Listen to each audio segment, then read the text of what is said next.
The MacBook Neo is the kind of product I never expected Apple to make. At first glance, it almost feels anti-Apple. For years, the cheapest MacBooks have usually started at $999 aside from older models like the MacBook Air M1, which sometimes dropped as low as $699 during sales. But the MacBook Neo starts at just $599 for education users. That is a massive $500 less than the new MacBook Air M5. A price hike that should raise a lot of concerns, and honestly it does. But after spending time testing the MacBook Neo, I can say this clearly, it is the most complete laptop I have ever used under $600. It also beats every Windows laptop in its class, and it outclasses most Chromebooks too. For $599 you get a strong aluminum body, a bright and colorful 500 nit display, and a surprisingly fast A18 Pro chip that handles everyday tasks with ease.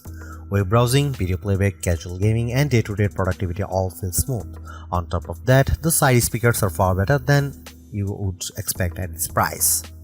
So what did Apple have to cut to make this happen? Where does the MacBook Neo stand in larger laptop market?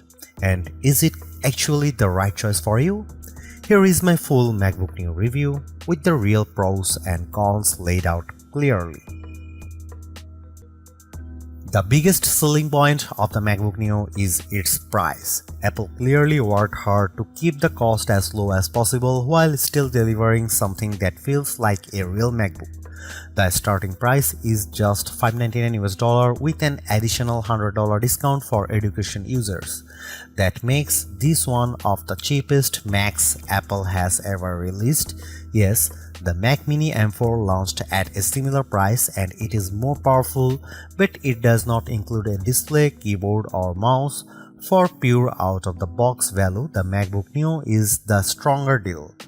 At the base price, you get a 13-inch Liquid Retina display, 8GB of unified memory, and a 256GB SSD. Power comes from the Apple A18 Pro chip, which includes a 6-core CPU and a 5-core GPU.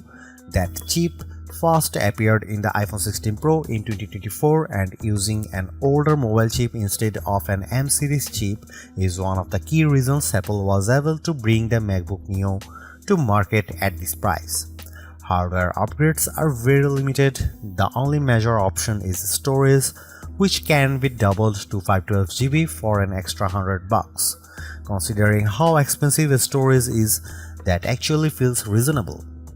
The larger storage option also adds a Touch ID button to the keyboard, which lets you unlock macOS, approve purchases with Apple Pay, and authenticate with your fingerprint.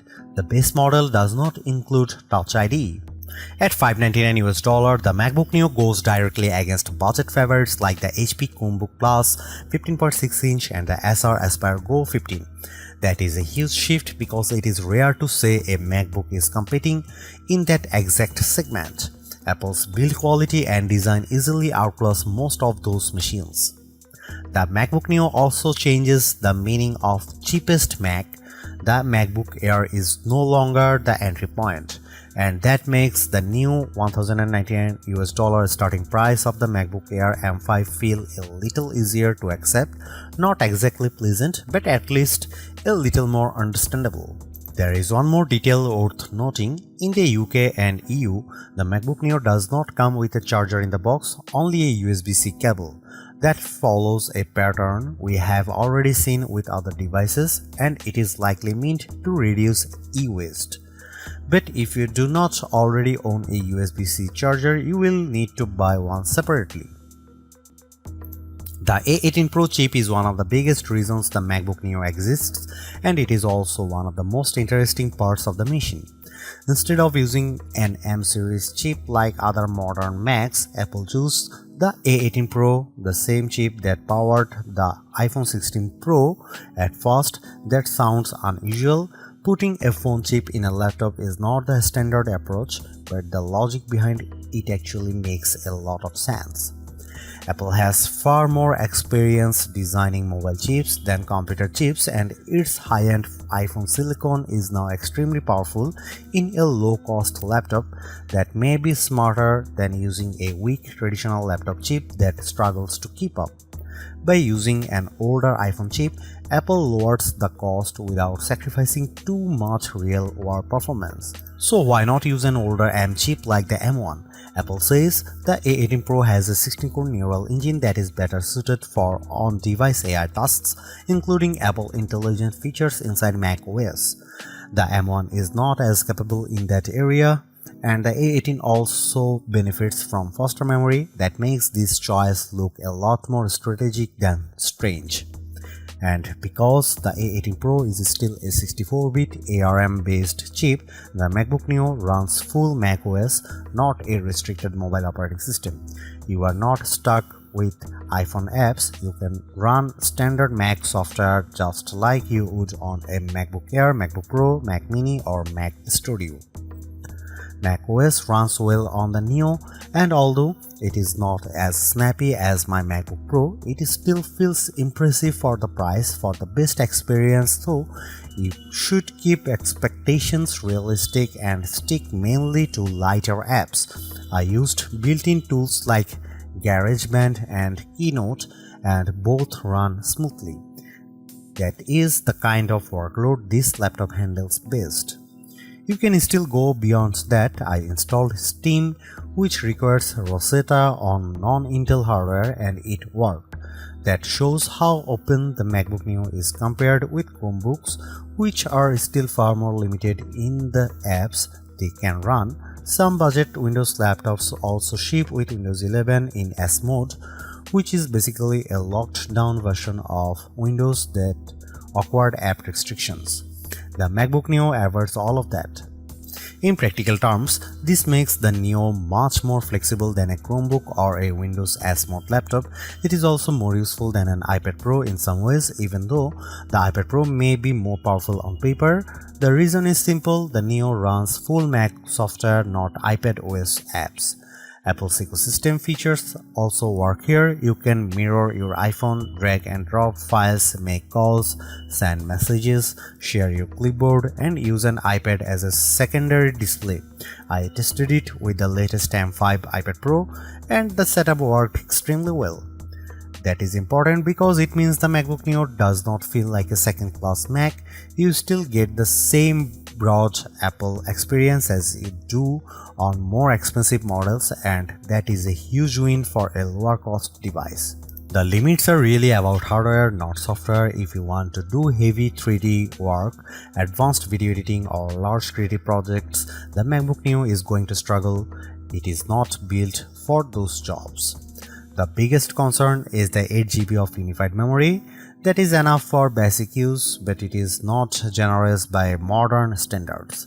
And because the memory is unified, it is shared between the system and graphics, which makes multitasking tighter than it would be on a laptop with more memory.